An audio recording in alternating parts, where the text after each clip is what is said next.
Sakaling imbitahan siya ng Kamara sa hiwalay na pagdinig, depende raw sa kanyang kalusugan kung makadadalo siya. Pero sapat na umano ang mga nasabi niya sa pagdinig sa Senado para malinawan ang issue. Ganito yun, hindi naman ako nagpapasuplado. Pero yung testimony ko sa Senate, natanong naman na lahat. Yun na yung that will be the meat, yung substance ng testimony ko.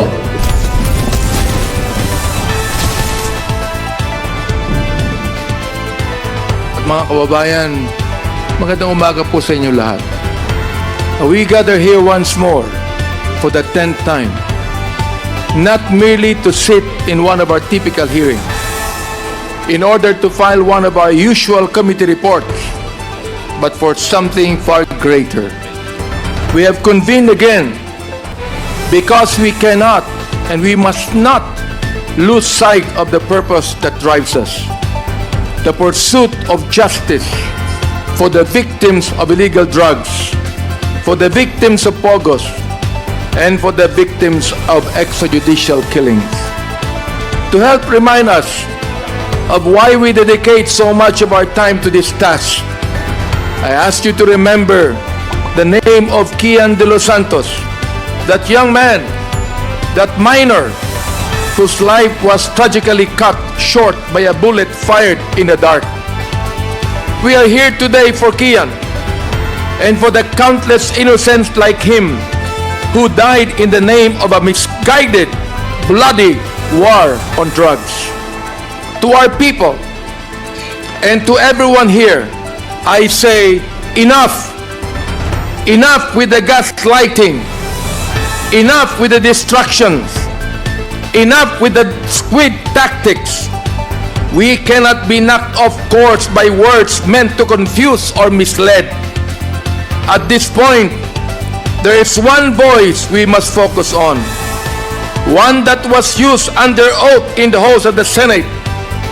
Last week, former President Duterte himself spoke before the Senate and the nation, and in his own words, took responsibility for the blood spilled in his war on drugs. He did not deny. He did not deflect. He admitted that he gave orders. Orders that directed our own police forces to encourage suspected criminals to fight back so they could be killed. Under oath, he told us this without shame and without remorse. This was not hearsay. This was not a speculation. This was a declaration from the man himself. He went further. Under oath, he admitted to the existence of the Davao Death Squad, an entity with a lethal mandate that was replicated around the whole country when PRRD was elected president in 2016. But the former president did not stop there. He pointed his finger at a sitting senator, a member of our very government, and named him a part of the DDS. Not a Duterte defending senator, no, but a member of the notorious Davao Death Squad. Ano ang sinabi ni PRRD? And I quote, yung isang senador, yang nakaupo dyan, si Senator De La Rosa, Death Squad rin yan. End of quote. And now comes this familiar refrain. It was all a joke. Biro lamang daw. But I ask you, my friends and my colleagues, I ask you, who makes jokes under oath? Who laughs while mothers bury their sons? Who finds humor in this horror? This is no laughing matter. The lives lost, the grief that lingers, the blood spilled in our streets, these are not punchlines in a cruel joke. These are lives, young innocent lives taken from us. But perhaps we should not be surprised. Perhaps we should not be shocked that this sacred issue, the sanctity of life, is treated so trivially. For we have seen time and time again how human life has been cheapened, how easily these men speak of death, how casually they wash their hands of the blood of the innocent.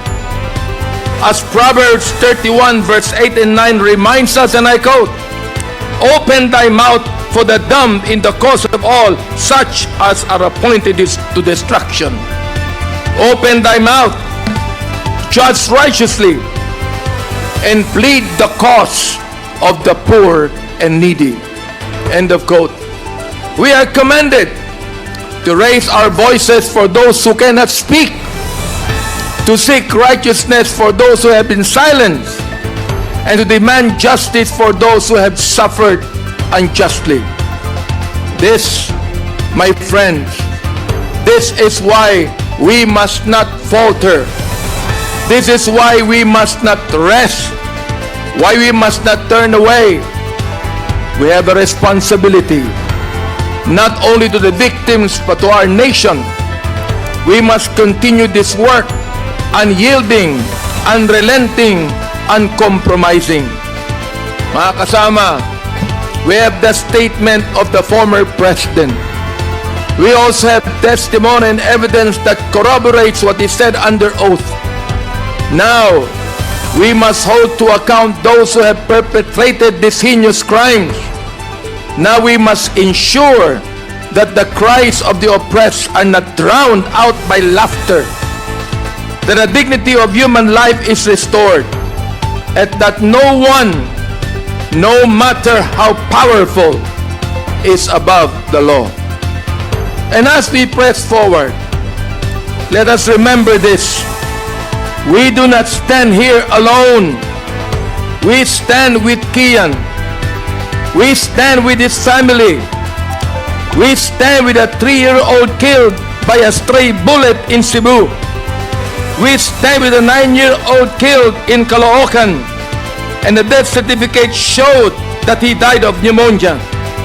We stand with a tricycle driver gunned down just because a drug lord rode in his tricycle. Ladies and gentlemen, we stand with every victim of this dark and bloody campaign. The banality of evil must come to an end. We stand for those who cannot speak, for the voices that were silenced too soon, and we stand with the promise, the solemn vow, that we will do everything in our power to ensure this never happens in our country again. So with hearts full of resolve and eyes fixated on justice, let us continue this work. For if we are to be remembered, if the 19th Congress is to be remembered, let it be not for the jokes or the gaslighting, but for our dedication to the truth, our commitment to justice, and our compassion for those who suffered. Mga kaibigan, maraming salamat po sa inyo lahat.